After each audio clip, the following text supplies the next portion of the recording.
Thank you, Mr. President. The world is experiencing a period of extraordinary instability. Yet, here we are, trapped in endless debates that miss the true heart of the issue. We gather here time and time again, like surgeons debating how to stitch a wound while the patient bleeds out before us. The longer this body remains blind to the reality, the greater the cost of the world will pay. Israel is not just fighting for itself, we are the front line in a battle that threatens the entire region and the world. We are standing firm, facing down the forces of the most oppressive regime in the world, the Islamic Republic of Iran. Council members, there is only one regime that openly, proudly, and consistently calls for the destruction of entire nations, the Islamic regime of Iran. I look at you all. You are accustomed to debating conflicts across the world. And in every conflict, you identify its cause, whether it's a dispute over territory, or dispute over resources, or history between nations. Ask yourself, what is the conflict that the Iranian regime has with Israel? Why? There is no territorial dispute, as we separated by over 1,000 miles from Iran and Israel, no shared resources, and no violent history between us. The only reason is their fanatical ideology, festering hatred against the existence of our religion. Iran's grand ambition is the creation of a Shiite supremacist empire that stretches across the entire Middle East and beyond. They seek dominance, not diplomacy. They seek to impose their dark vision on the region, reshape the Middle East in their own image, and then extend their influence far beyond our borders. This Council and the world must wake up to the reality of the threat Iran poses. The dark force driving the violence we see today is not a collection of independent groups. It is Iran pulling the strings. The Iran proxies, Hezbollah in the north, Hamas and Palestinian Islamic Jihad in Gaza, the Houthis in Yemen, Shiite militias in Iraq and Syria, and terrorist cells in Judea and Samaria are all Iran's attack dogs, unleashed to spread death and destruction across the region. These proxies are the claws of a beast that is not content with attacking Israel alone, but is curving paths toward the domination of the Middle East. While Iran pulls the strings, the Palestinian Authority stands by, utterly weak and impotent. When they are not turning a blind eye due to their weakness, they are actively collaborating with these very terror networks. As I have reminded this Council many times, it has now been 348 days since the October 7 massacre. And yet, the Palestinian Authority, including Mr. Riyad Mansour, still refuse to condemn Hamas. We met here in this hall on Monday. I listened to your words, not one condemnation. We met in the General Assembly on Tuesday, nothing. Wednesday in the General Assembly, no one mentioned Hamas from the PA. Here we are again today, meeting here. Tomorrow we'll meet again at 3 p.m. Zero, nothing. We want to hear that, to see that there is a distinction between Hamas and the Palestinian Authority. And yet, neither you or President Abbas are capable of saying that. With leaders such as them, is it any wonder that terrorism continues to worsen in Judea and Samaria? The PA's failure to confront these threats head-on has only emboldened those who seek to spread terror in our region.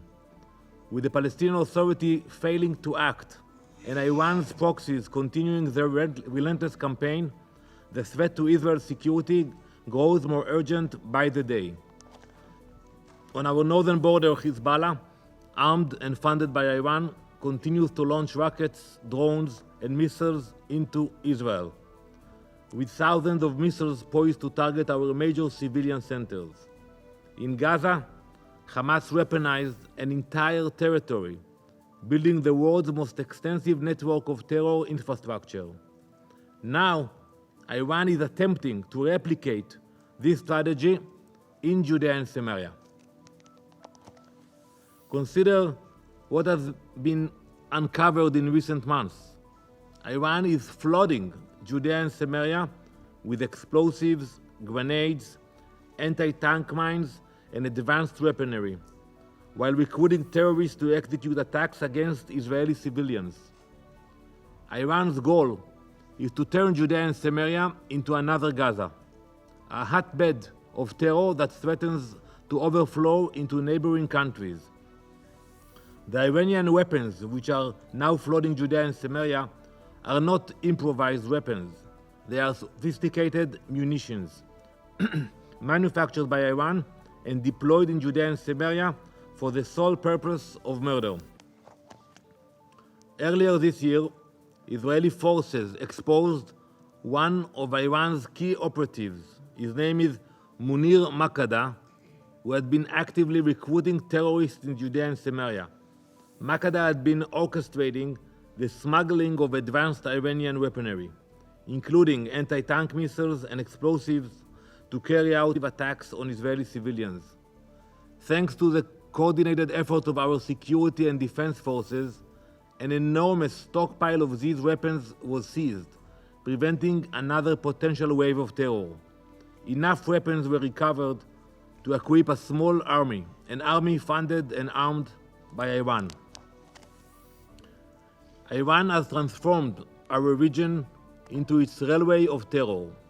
They are taking advantage of their grip, as you all know, over Syria and Lebanon, to deliver its advanced weapons to terrorists in Judea and Samaria. Iran's murderous Orient Express is operating right under the world's nose. As a result, and we heard the reports, as a result of these murderous efforts, our security forces have been forced to engage intensely. And it's true, we are engaging. Otherwise, our civilians would become the victims of Iran's terrorist mercenaries. These preventative measures in Judea and Samaria are not just an option, they are a necessity. While we have stopped many Iranian attempts to smuggle weaponry, we cannot stop them all. Just weeks ago, Tel Aviv narrowly escaped a tragedy. A terrorist armed with a backpack full of explosives intended to enter a synagogue and murder the worshippers inside. But fate intervened, thanks God, and the suicide bomber exploded outside the synagogue before he carried out his plot. By nothing short of a miracle, countless innocent lives were spared. This was not an isolated moment, but a reminder of the dark web of terror Iran and its proxies continue to weave in Judea and Samaria. In the past 2 months alone, 2 car bombs were discovered and defused in Gush Etzion. A third one was planted along the path of a school bus filled with young children. These weren't distant threats or theories. They were immediate and deadly, stopped just moments before disaster. And then came the rocket fired from the heart of Jenin, which is a major city in northern Samaria, and exploding in a city nearby, Afula, among civilians. So rockets can fly not only from Gaza into Israel, but also from Judea and Samaria. A chilling demonstration of the terror that Iran and their proxies are determined to bring into our cities and into our very homes. This is why Israel must take preventative steps. We do not wait for disaster to strike before we act. Let me ask you all, what would your security forces do if they had intelligence about terrorists planning a massive attack on your civilian population? Think about your capital city. Would there be any doubt about what to do? Well, we have no such doubts, and neither do any of you. When a terrorist threat to the Taylor Swift concert in Austria was intercepted, the authorities canceled the show immediately, tracked down who was responsible, and arrested them.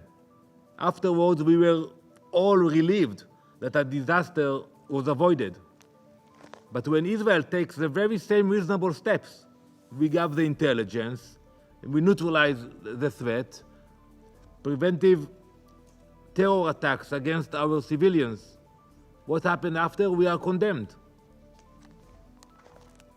Colleagues, you have heard facts such as these before, but they bear repeating because this council remains paralyzed by indecision. We are not dealing with isolated acts of terror. We are dealing with an orchestrated campaign of destruction directed by the Ayatollahs in Tehran. And while this body debates restraint and diplomacy, Iran's terror network grows stronger.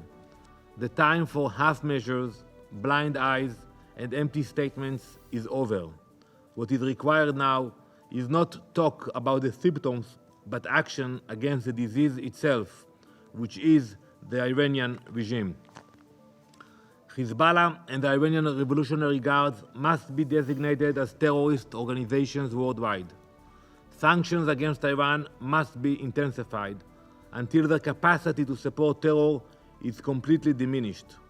While we prevent their murderous aims before they take place, we expect this council to stop them at the root. Israel will defend itself with all the force necessary to protect our people. We will dismantle every terrorist network, uproot every Iranian proxy, and strike down those who seek to harm us.